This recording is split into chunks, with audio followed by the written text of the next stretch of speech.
Hello प्यारे बच्चों, युक्तम chemistry online classes में आप सभी का स्वागत है। मैं मीनाक्षी गुसाई लेकर आई हूँ आपके लिए रिवीजन सीरीज़ का केमिस्ट्री का haloalkanes and haloarenes. तो चलिए बच्चों, haloalkane and haloarenes की समरी में जो भी यहाँ पर मुख्य बातें आपको ध्यान देने योग्य कही जाएंगी, आशा करती हूँ आप उन पर ध्यान देंगे और परीक्षा की दृष्टि से जो महत्वपूर्ण प्रश्न होंगे वो भी यहाँ पर आपको बताए जाएंगे कि कौन से टॉपिक यहाँ पर ऐसे हैं जो महत्वपूर्ण होने वाले हैं। तो चलिए स्टार्ट करते हैं। सबसे पहले हेलो एल्केन्स की डेफिनेशन की बात कर लेते हैं। तो हेलो एल्केन्स बच्चों, जैसे कि आपने कोई एल्केन लिया हुआ है तो एल्केन, जैसे कि आपने एल्केन में देखा ही है 11th क्लास में कि कोई एल्केन, जैसे कि आपने CH4 ले लिया तो यहाँ पर कार्बन के पास 4 हाइड्रोजन हैं और वो मीथेन बना रहा है। 4 हाइड्रोजन जब एक एक करके किसी हेलोजन परमाणु द्वारा क्या कर दिए जाएं, प्रतिस्थापित कर दिए जाएं, यानी कि एक हाइड्रोजन जाएगा आपका तो एक हेलोजन एटम जैसे Cl आ जाए तो CH3Cl बन जाएगा।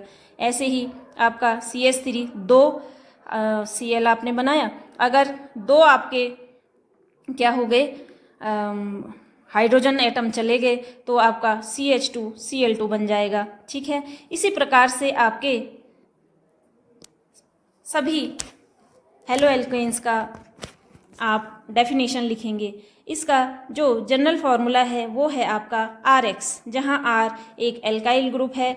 एल्काइल ग्रुप जैसे कि आपका मिथाइल, इथाइल, प्रोपाइल, ब्यूटाइल ये हो सकते हैं, और X, RX आप इसका फॉर्मूला लिखा है तो X क्या है, यहाँ पर आपका कोई भी आपका हेलोजन एटम हो जाएगा। ठीक है, अगर इसका जनरल फार्मूला आप देखें तो CnH2n प्लस X है। ठीक है, Cn यानी कार्बन की संख्या, जितनी कार्बन की संख्या है n का मान आप 1 2 3 4 5 रख लेंगे और इस हिसाब से आप यहाँ पर हेलो एल्केन्स बनाएंगे।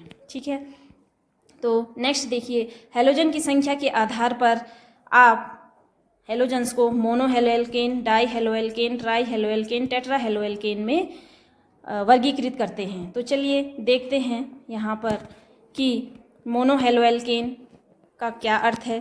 जैसा कि अभी मैंने बताया कि आपने एक एल्केन ले लिया, जैसे कि यहाँ पर हमने मीथेन लिया है।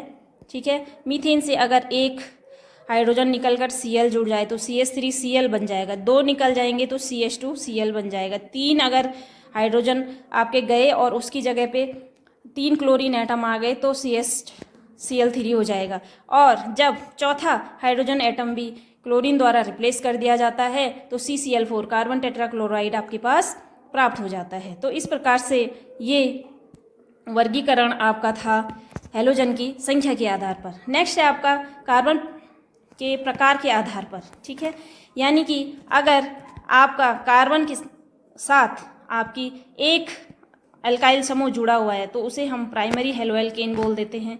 2 आपके एल्काइल समूह इस कार्बन परमाणु से जुड़े हुए हैं तो उसको हम क्या कह देते हैं, सेकेंडरी हेलो एल्केन। ऐसे ही 3 एल्काइल ग्रुप अगर लगे हुए हों, यानी कार्बन की 4 वैलेंसी में 3 वैलेंसी आपकी क्या हो रही हैं, एल्काइल ग्रुप से सेटिस्फाई हो रही हैं, तो वो टर्शरी आपका हेलो एल्केन हो जाता है। देखिए इस तरह से आपने देखा था अभी कि कार्बन है आपके पास, ये X है, तो 2 वैलेंसी तो आपने क्या कर ली, हाइड्रोजन से उसकी सेटिस्फाई की है, एक हेलोजन एटम से हो जाएगी। यदि एक क्या हो रखा है आपका एल्काइल ग्रुप लगा हुआ है तो ये तो 1 डिग्री या फिर प्राइमरी हेलो एल्केन इसे कहेंगे। इसी प्रकार से जब आप क्या करेंगे, यहाँ पर एक और हाइड्रोजन एटम को किसी अल्काइल ग्रुप से रिप्लेस कर देते हैं तो तब ये क्या बन जाता है, 2 डिग्री यानी सेकेंडरी हेलो एल्केन बन जाता है।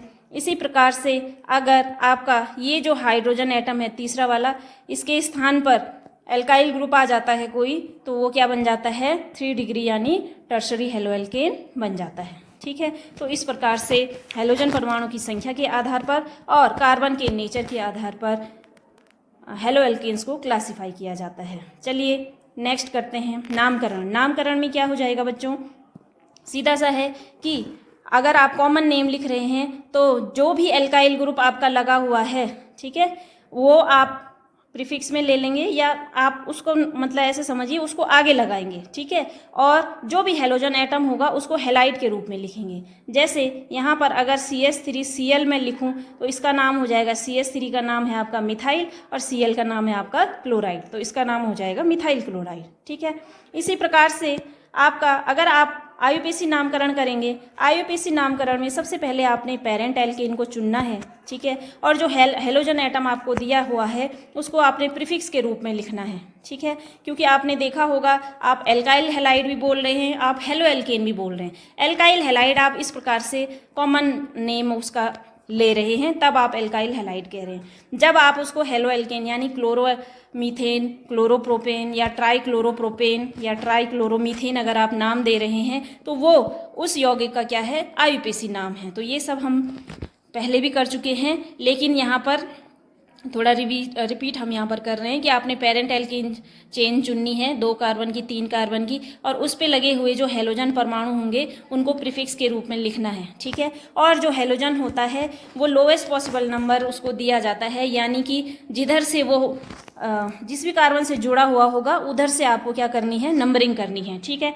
जैसे यहाँ पर हम देख लेते हैं, सपोज 3 कार्बन है और आपने क्या किया, यहाँ पर देखिए हमने 3 कार्बन लिए, ठीक है। और सेकंड वाले कार्बन पर आपने Cl लगाया हुआ है और बाकी आपने इस तरह से वैलेंसीज लिख दी हैं, ठीक है। एक और कार्बन मैं इस पे लगाती हूँ, CH2 CH3, ठीक है। 4 कार्बन का है और बीच वाले कार्बन पर आपका क्या है, हेलोजन एटम है। तो आप 1 2 3 4 ये नंबरिंग नहीं करेंगे, क्योंकि थर्ड वाले कार्बन पर क्या आ रहा है, यहाँ पर क्लोरीन एटम आ रहा है। जबकि अगर आप ये नंबरिंग करते हैं 1 और 2 तो सेकंड वाले कार्बन पर इसकी क्या हो रही है, नंबरिंग हो रही है। तो इसीलिए लोअर जो पॉसिबल नंबर होगा वो हेलोजन को दिया जाता है, ठीक है। तो इसका नाम लिखना चाहेंगे तो ये हो जाएगा 2 क्लोरोब्यूटेन, ठीक है। तो इस प्रकार से ये IUPAC नाम हो जाते हैं। चलिए नेक्स्ट आपका यहाँ पर है संरचना एवं आबंध। तो संरचना एवं आबंध में बच्चों आपका क्या है, जो हेलो एल्केन्स होते हैं उनमें जो CX बॉन्ड होता है वो क्या हो जाता है, पोलर कोवेलेंट हो जाता है, ठीक है। पोलर कोवेलेंट हो जाता है, इसका मतलब कि जो कार्बन पर लगे हुए हेलोजन एटम हैं उनकी हाई इलेक्ट्रोनेगेटिविटी होती है, जिससे वो साझे के इलेक्ट्रॉनों को अपनी ओर आकर्षित कर देते हैं और इस प्रकार से कार्बन पर पॉजिटिव आंशिक धनावेश आ जाता है और जो हेलोजन एटम होता है उस पर आंशिक ऋणावेश आ जाता है, ठीक है। तो इस प्रकार से ये हो गया आपका। अब अगर बॉन्ड स्ट्रेंथ का ऑर्डर हम देखें तो आप देखेंगे यहाँ पर क्या ऑर्डर दे रखा है, CF Cl Cr Ci, ठीक है। तो कैसे समझेंगे इसको, देखिए यहाँ पर क्योंकि कार्बन जो कार्बन है और फ्लोरीन है, कार्बन है Cl है, कार्बन है ब्रोमीन है, कार्बन है आयोडीन है, ठीक है। तो बॉन्ड स्ट्रेंथ का यहाँ पर बात कर रहा है तो ऑर्डर ये है, ये डिक्रीजिंग ऑर्डर है, ठीक है। इसका मतलब क्या है, जो कार्बन और फ्लोरीन के बीच बनने वाला जो बॉन्ड है वो क्या होगा, स्ट्रॉन्गेस्ट होगा due to the smaller size of fluorine, ठीक है। ऐसे ही क्लोरीन का थोड़ा और बड़ा साइज, ब्रोमीन का थोड़ा और बड़ा साइज और जो आयोडीन होगा उसका और बड़ा साइज। इसको ऐसे समझ सकते हैं आप, कार्बन और आयोडीन के बीच में अधिकतम दूरी है बंध में, तो ये बंध को आप आसानी से तोड़ सकते हैं। इसको थोड़ा तोड़ने में आपको मुश्किल होगी, इसको मुश्किल होगी बहुत ज़्यादा, इसको बहुत ही ज़्यादा आपको क्या होगी, मुश्किल होगी। तो स्ट्रॉन्गेस्ट बॉन्ड है यहाँ पर CF और यहाँ पर वीकेस्ट बॉन्ड है आपका Ci, ठीक है बच्चों। तो ये हो गया। इसके बाद देखिए नेक्स्ट क्या है, रिएक्टिविटी ऑर्डर है। रिएक्टिविटी ऑर्डर कैसे देखेंगे, देखिए जैसा कि आपने यहाँ पर देखा कि क्या है, Ci है जो, ठीक है। क्योंकि ये आसानी से टूट जा रहा है तो ये जल्दी रिएक्ट करेगा, ठीक है, जल्दी अभिक्रिया मतलब दे देगा आपको, ठीक है। तो इस प्रकार से ये क्या है, Ci सबसे ज़्यादा अभिक्रियाशील है, जबकि CF बंध को तोड़ने में आपको बहुत ज़्यादा मुश्किल हो रही है, तो इसलिए ये क्या होगा, आपका कम अभिक्रियाशील होगा, ठीक है। तो इस प्रकार से ये हो गया। चलिए इसके बाद नेक्स्ट है आपका बनाने की विधियाँ। तो बनाने की विधियों में बच्चों अल्कोहल से आप क्या बना सकते हैं, हेलो एल्केन्स बना सकते हैं, ठीक है। तो अल्कोहल से कैसे हेलो एल्केन आप बनाएंगे, तो हेलोजन अम्ल जैसे यहाँ पर दे रखा है कि जो HX है हेलोजन एसिड है, ठीक है, या हेलोजन हेलाइड आप इसको बोलते हैं, हेलोजन अम्ल बोलते हैं।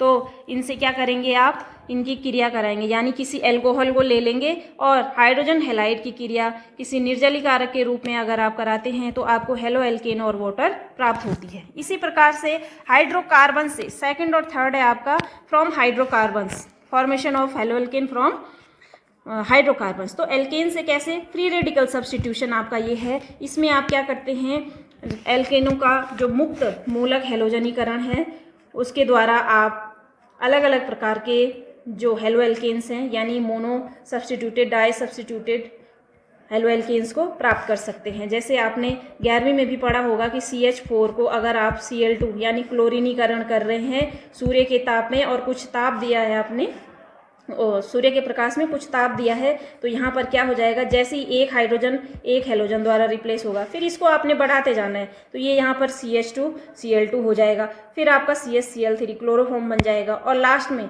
ये तब तक होता रहेगा जब तक कि जो हेलो एल्केन, जो मीथेन यहाँ पर है उपस्थित, जो कि एक एल्केन है, उसके सारे हाइड्रोजन आपके हेलोजन एटम द्वारा क्या ना हो जाएं, रिप्लेस ना हो जाएं। ठीक है, इसके बाद देखिए एल्कीन्स से, तो एल्कीन्स के इलेक्ट्रोफिलिक योगात्मक अभिक्रिया के द्वारा आप क्या कर सकते हैं, यहाँ पर देखिए इलेक्ट्रोफिलिक एडिशन रिएक्शन लिखा हुआ है कि आपने क्या करना है, कोई एल्कीन लेनी है। देखिए यहाँ पर हम आगे करते हैं इसको कि आपने क्या ली, कोई एल्कीन ली, सपोज आपने ऐसे, ये भी आपके पास 11th में था, ये एल्कीन ले लिया आपने, और यहाँ पर आपने क्या किया, हाइड्रोजन हेलाइड कोई ले लिया। ठीक है, अब आपने क्या करना है इसका, ये देखिए ये डबल बॉन्ड टूट जाएगा यहाँ पर ये पूरा ही क्या हो जाएगा, अकॉर्डिंग टू मार्कोनिकॉफ रूल ये पूरा का पूरा जाकर यहाँ पर ऐड हो जाएगा, तो आपको CH3 CH2 Br यहाँ पर क्या हो जाएगा, प्राप्त हो जाएगा।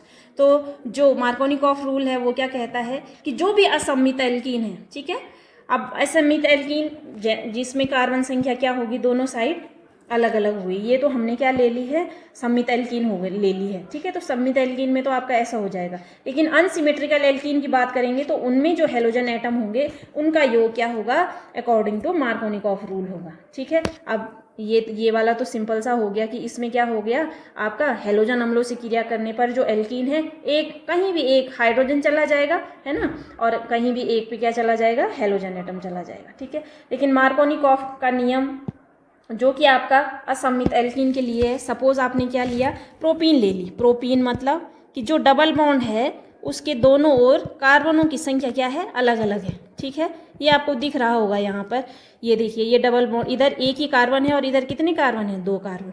तो मार्कोनिकॉफ का नियम कहता है कि इस प्रकार से जो अनसिमेट्रिकल एल्कीन आपको दी गई है उसमें HX यानी हाइड्रोजन हेलाइड का जो योग होगा वो इस प्रकार से होगा कि जो ऋणात्मक भाग होगा उस पर क्या जाएगा, X आपका जुड़ेगा। ठीक है, इनमें से कोई, माना ये पॉजिटिव या नेगेटिव, जो भी ऋणात्मक भाग होगा उस पर क्या जाएगा, आपका X जाएगा। ठीक है, और जिस पर कम हाइड्रोजन परमाणु जुड़े होते हैं उस पर क्या हो जाएगा, आपका धनात्मक भाग, यानी अब इसका भी धनात्मक भाग ये है, इसका भी ऋणात्मक भाग ये है। ठीक है, तो इस प्रकार से चलिए देखते हैं इसको कि कैसे बनेगा ये। तो आपने देखा कि अभिकर्मक का ऋणात्मक भाग अपने साथ हेलोजन एटम जोड़ता है, जबकि जो आपका क्या होगा, आपका क्या बोलते हैं, धनात्मक भाग है वो, धनात्मक भाग इसका यानी हाइड्रोजन रिबन के उस कार्बन परमाणु पर जुड़ता है जिस पर क्या है, अधिक कार्बन परमाणु जुड़े हुए होते हैं। तो अधिक कार्बन परमाणु इधर है, तो यानी ये हाइड्रोजन क्या होगा, यहाँ आकर जुड़ जाएगा, और ये Br कहाँ जुड़ेगा, इस साइड। तो आपका ये क्या बन जाएगा, इस तरह से बन जाएगा, देखिए CH3 CH3 Br, इस प्रकार से। ठीक है, तो ये ऐसे हो जाएगा। ठीक है, तो ये है ना। इसके अलावा आपका इसी में परोक्साइड प्रभाव भी आता है। आपका परोक्साइड प्रभाव कहता है कि आपका क्या है, ये जो मार्कोनिकॉफ रूल है उसके बिल्कुल विपरीत चलता है। ठीक है, तो आप सिंपल सा इसको समझेंगे कि क्या कहता है मार्कोनिकॉफ रूल, कि अनसिमेट्रिकल एल्कीन पर जब आप क्या कर रहे हैं, HX का योग कर रहे हैं, तो असमित अभिकर्मक का योग इस प्रकार से होगा कि जो अभिकर्मक का ऋणात्मक भाग है यानी HBr का ऋणात्मक भाग है वो उस कार्बन की ओर जाता है जिस पर क्या होगा, कम हाइड्रोजन परमाणु जुड़े हुए हों। ठीक है, जबकि अभिकर्मक का जो धनात्मक भाग है यानी ये धनात्मक भाग वो उस कार्बन परमाणु पर जाएगा जिस पर क्या है अधिक आपके क्या है हाइड्रोजन है। ठीक है, तो इस पे तो कंप्लीट इसको तो नहीं देखना है आपने, इसमें क्या है पूरे हाइड्रोजन है। अब ये वाला कहाँ जाएगा, यहाँ कम हाइड्रोजन, ये हाइड्रोजन कहाँ जाएगा जिस पर क्या है आपके कम अधिक हाइड्रोजन है, वहाँ क्या चला जाएगा आपका ये हाइड्रोजन परमाणु चला जाएगा। ठीक है, तो ये है आपका मार्कोनिकॉफ रूल। ठीक है बच्चों, तो ये हो गया है। नेक्स्ट है आपका गुणधर्म। तो गुणधर्म में सामान्यतः जो हेलो एल्केन्स होते हैं आपके वो कलरलेस होते हैं, मीठी गंध युक्त होते हैं और वाटर में कम सॉल्युबल होते हैं क्योंकि ये क्या हो गए हैं लाइट पोलर होते हैं। ऑर्गेनिक सॉल्वेंट में ये सॉल्युबल हो जाएंगे। इसके अलावा जैसे जैसे मॉलिक्यूलर मास बढ़ता है इनका बॉइलिंग पॉइंट भी बढ़ता जाता है। ठीक है, इसके अलावा देखिए कई हेलो एल्केन्स क्या होते हैं उनकी जो डेंसिटी होती है वो जल से भी क्या होती है अधिक होती है। ठीक है, अब देखिए बच्चों नेक्स्ट है आपका रासायनिक गुण। रासायनिक गुणों में सबसे पहले आप ये देखिए कि जो हेलो एल्केन्स होते हैं इनके रासायनिक गुणों को हम 5 श्रेणी में विभाजित करते हैं। पहला है आपका न्यूक्लियोफिलिक सब्स्टिट्यूशन, दूसरा है एलिमिनेशन रिएक्शन, तीसरा है मेटल के साथ अभिक्रिया, चौथा है आपका अपचयन अभिक्रियाएं और पांचवा है आपका पुनर्विन्यास अभिक्रियाएं। ठीक है, तो सबसे पहले नाभिकीय प्रतिस्थापन अभिक्रियाएं जिनको आप नाभिक स्नेही अभिक्रियाएं भी बोलते हैं। इसमें क्या होता है आपका सिंपल सा है, इसको आगे समझेंगे पेज पर। यहाँ पर देखिए कि जो हेलो एल्कीन्स होते हैं जैसे RX आपने लिया है इस पर क्या होगा देखिए, क्योंकि ये जो हेलोजन एटम है वो मोर इलेक्ट्रोनेगेटिव है देन दिस कार्बन, तो इस पर आकर न्यूक्लियोफाइल अटैक करेगा और क्या बनाएगा प्रोडक्ट बनाएगा जो कि क्या होगा प्रतिस्थापित न्यूक्लियोफाइल का प्रोडक्ट होगा और जो ये X एटम है ये क्या हो जाएगा निकल जाएगा। ठीक है, तो त्यागा हुआ हैलाइड आयन इस प्रकार से रहेगा और यहाँ ये आपको प्रोडक्ट प्राप्त हो जाएगा। ठीक है, तो इस प्रकार से ये क्या है नाभिक स्नेही प्रतिस्थापन अभिक्रियाएं हैं। ठीक है, अब इसमें भी क्या होता है हेलो एल्केन्स की क्रियाशीलता का क्रम पूछा जाता है जिसमें कि समान एल्काइल जो समूह होते हैं, देखिए समान एल्काइल समूह का इसमें ऑर्डर भी पूछा जाता है कि समान एल्काइल समूह के लिए क्रियाशीलता का क्रम क्या होगा। तो जैसा मैंने अभी आपको बताया, चूंकि क्या होता है जो RI है वो क्या है आपका वीकेस्ट बॉन्ड बनाता है तो वो सबसे ज़्यादा क्रियाशील होगा। ठीक है, इसके अलावा दूसरा जो क्रम पूछा जाता है वो समान हेलोजन परमाणु के लिए क्रियाशीलता का क्रम, यानी आपका क्या है आपको 1 डिग्री 2 डिग्री और 3 डिग्री हेलो एल्केन दिए हुए हैं और हेलोजन एटम एक ही है माना क्लोरीन है। ठीक है, तो 1 डिग्री 2 डिग्री 3 डिग्री के लिए क्या हो जाएगा आपका जो न्यूक्लियोफिलिक सब्स्टिट्यूशन रिएक्शन है उनकी क्रियाशीलता का क्रम क्या होगा। ठीक है, तो इसमें सबसे ज़्यादा क्रियाशील आपका टर्शरी होता है, फिर सेकेंडरी होता है और फिर प्राइमरी होता है। क्योंकि जो टर्शरी है यहाँ पर आप टर्शरी मुझे बनाने की ज़रूरत नहीं है यहाँ पर, क्योंकि 3 एल्काइल ग्रुप जहाँ होते हैं वो टर्शरी हो जाता है, ये मैंने पहले भी बता दिया आपको। तो 3 एल्काइल ग्रुप, क्योंकि एल्काइल ग्रुप क्या होते हैं यहाँ पर इलेक्ट्रॉन दाता समूह होते हैं, है ना, तो इलेक्ट्रॉन दाता समूह होने के कारण ये क्या करते हैं उस हेलोजन एटम जो भी इनसे जुड़ा हुआ हेलोजन एटम होगा उसको इलेक्ट्रॉन देने में ज़्यादा सक्षम है बजाय सेकेंडरी के और बजाय प्राइमरी के। ठीक है, तो ये इस प्रकार से आपका क्या हो जाएगा SN1 रिएक्शन हो गई। ठीक है, अब ये यहाँ पर लिखा भी हुआ है कि SN1 रिएक्शन के लिए क्या होती हैं टर्शरी हेलो एल्केन सबसे ज़्यादा रिएक्टिव होती हैं। ठीक है, और SN2 जो रिएक्शन, क्योंकि अब आपको पता है कि न्यूक्लियोफिलिक सब्स्टिट्यूशन जो रिएक्शन है वो 2 प्रकार की है आपकी SN1 रिएक्शन और SN2 रिएक्शन। ठीक है, अब चूँकि SN1 रिएक्शन है ये 2 पदों में होती है, पहला पद इसका फास्ट होता है और दूसरा पद पहला पद इसका स्लो होता है और दूसरा पद इसका क्या होता है फास्ट होता है। ठीक है, क्योंकि इसमें क्या बनता है जो SN1 रिएक्शन है इसमें इस प्रकार से एक कार्बोकेटायन बनता है, यानी ऐसा कार्बन जिस पर क्या लगा हुआ है पॉजिटिव लगा हुआ है। तो ये कार्बोकेटायन बनने की जो प्रक्रिया होती है ये मंद होती है। जब कार्बोकेटायन बन जाता है तो न्यूक्लियोफाइल तुरंत से आगे इस पे जुड़ जाएगा। ठीक है, तो ये सेकंड जो स्टेप है वो क्या होता है बहुत फास्ट होता है, आगे थोड़ा इसको मैं समझा दूंगी आपको। इसके अलावा जब अब आपका SN2 रिएक्शन है, SN2 रिएक्शन एक ही पद में हो जाती हैं, इसको हम समझेंगे यहाँ आगे। देखिए SN2 रिएक्शन एक ही पद में हो रही है आपकी, तो ये क्या है देखो, सपोज आपने क्या ले रखा है कोई हेलो एल्केन ले रखी है इस प्रकार से,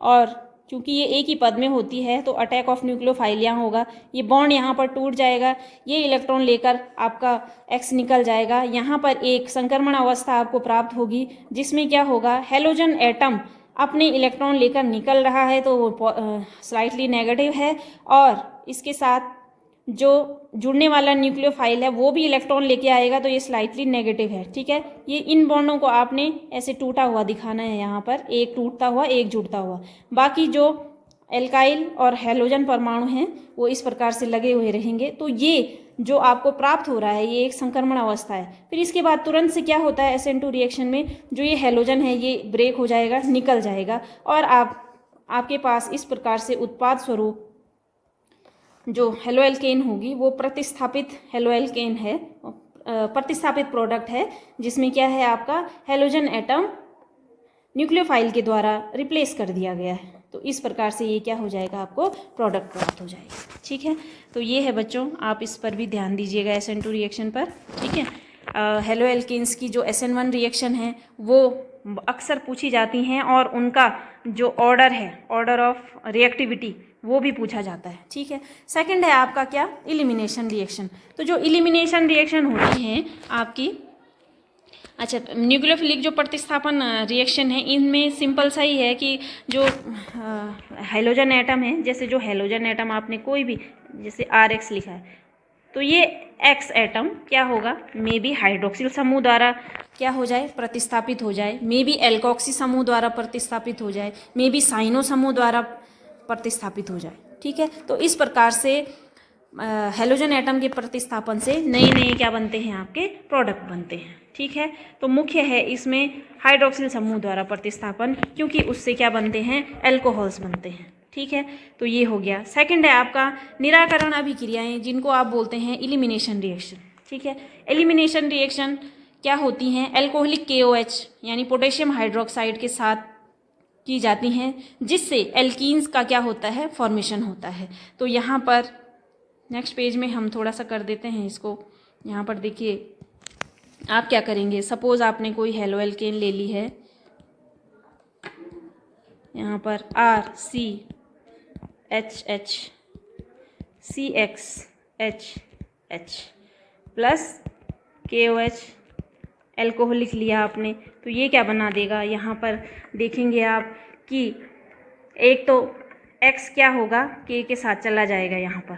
ठीक है, अब सेम कार्बन से आपने हाइड्रोजन नहीं हटाना है, यहाँ OH भी है तो ये OH क्या होगा, यहाँ पर ध्यान दीजिएगा, ये OH क्या हो जाएगा, नेक्स्ट कार्बन के हाइड्रोजन के साथ वाटर बना देगा। तो यहाँ पर देखिए क्या बन जाएगा, ये वाला जो बॉन्ड होगा ये यहाँ आकर डबल बॉन्ड बन जाएगा। जहाँ पर भी डबल बॉन्ड होता है आपका, वो क्या कहलाती है, आपकी एल्कीन कहलाती है। तो इस प्रकार से आपको क्या प्राप्त हो जाते हैं, एल्कीन्स प्राप्त हो जाती हैं। ठीक है, तो इनको हम बीटा निराकरण अभिक्रियाएं या विहाइड्रो हेलोजिनेशन अभिक्रियाएं भी कहते हैं। विहाइड्रो मतलब हटाना, डिहाइड्रो हेलोजिनेशन, हेलोजन एटम भी हटाया आपने और हाइड्रोजन एटम भी हटाया, इसलिए डिहाइड्रो हेलोजिनेशन रिएक्शंस। ठीक है बच्चों, तो ये हो गया। तो पूछा जाता है 1 नंबर में कि हेलोएल्केन्स की निराकरण अभिक्रियाओं के पश्चात कौन सा प्रोडक्ट का फॉर्मेशन होता है, तो वो होता है आपका क्या, एल्कीन्स का निर्माण। ठीक है, थर्ड है आपका मेटल के साथ कैसे रिएक्ट करते हैं ये,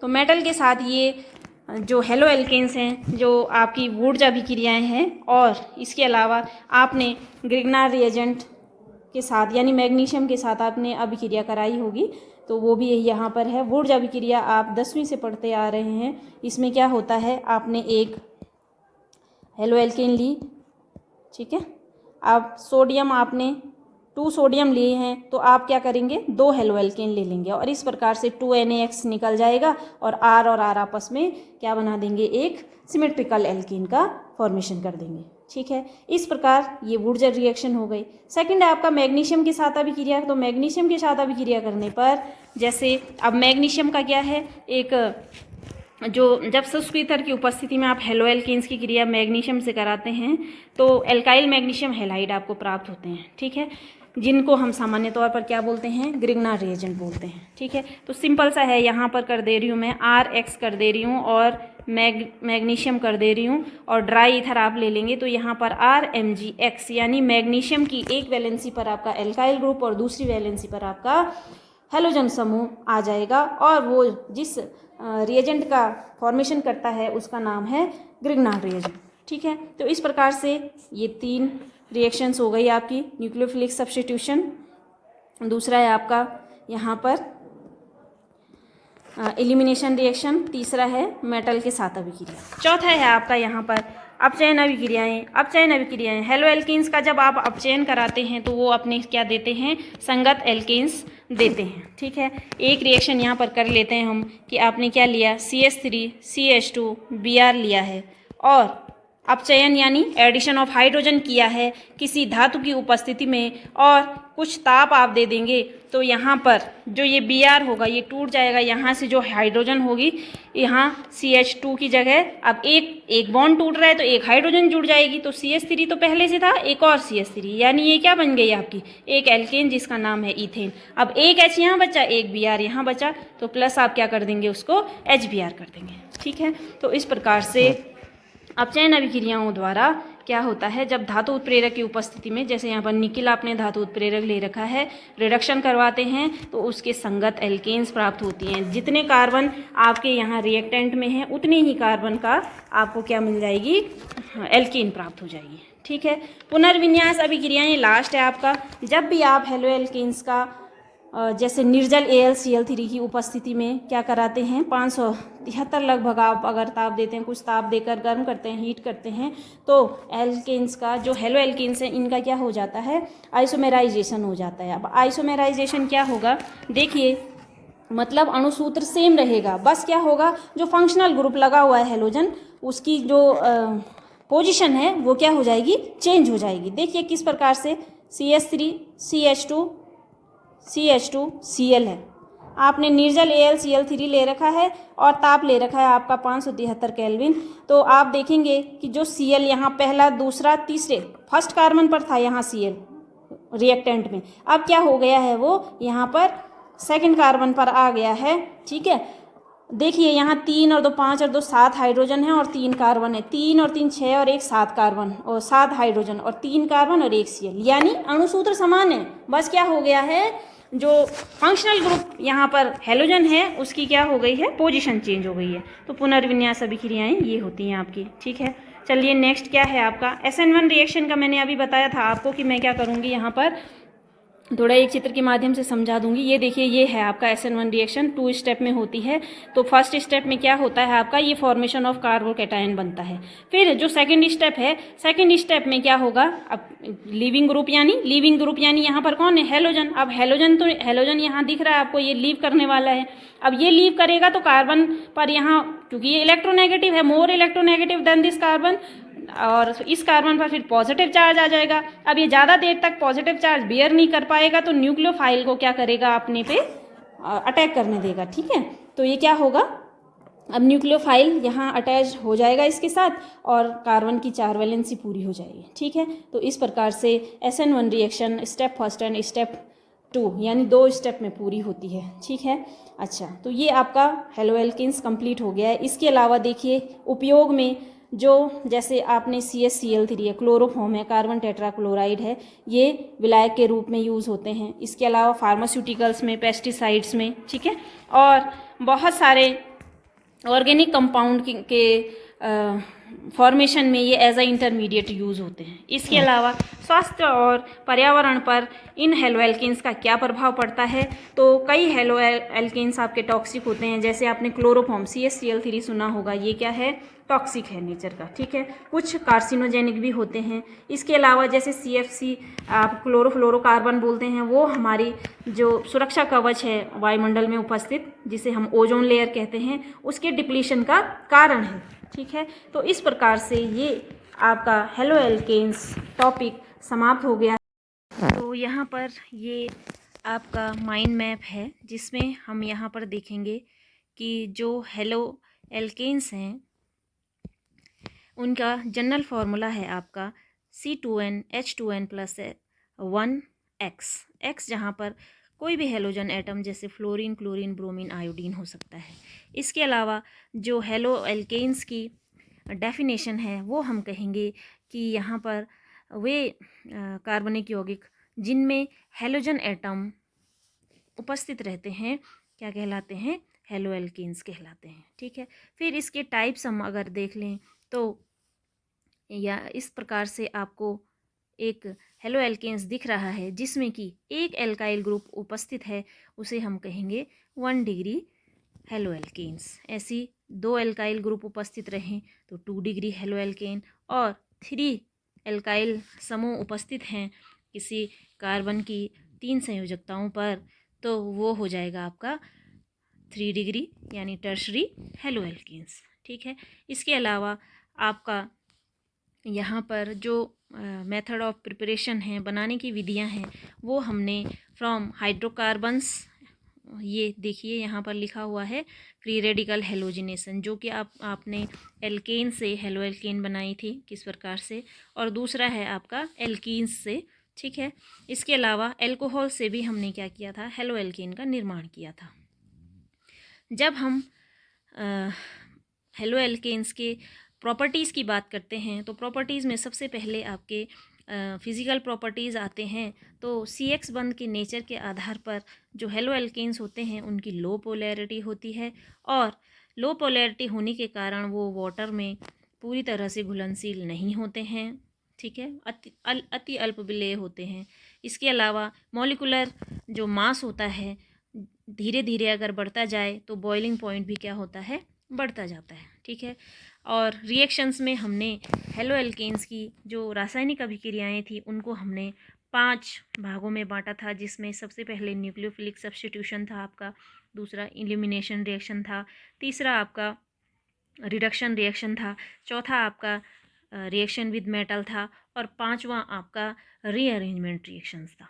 ठीक है, इन्वायरमेंटल इम्पैक्ट ये रहेगा हेलो एल्केन्स का कि जैसे CFSC क्लोरोफ्लोरोकार्बन जिसकी आप बात करते हैं वो ओजोन डिप्लीशन के लिए आपका क्या है? जिम्मेदार है। ठीक है, इसके अलावा यूजेज अगर हम देखें तो as a solvent, as a anaesthetics and as a refrigerants ये हेलो एल्केन्स यूज़ किए जाते हैं। ठीक है, तो ये आपका बच्चों यहाँ पर क्या हो गया है? हेलो एल्केन्स का एक माइंड मैप तैयार हो गया है। अगर आपकी बहुत अच्छी तैयारी है तो आप माइंड मैप के माध्यम से भी क्या कर सकते हैं? रिवीजन कर सकते हैं। तो आज का ये बच्चों आपकी लास्ट स्लाइड थी। आपने, आशा करती हूँ आज की समरी से आपको काफ़ी कुछ आया होगा। Thank you.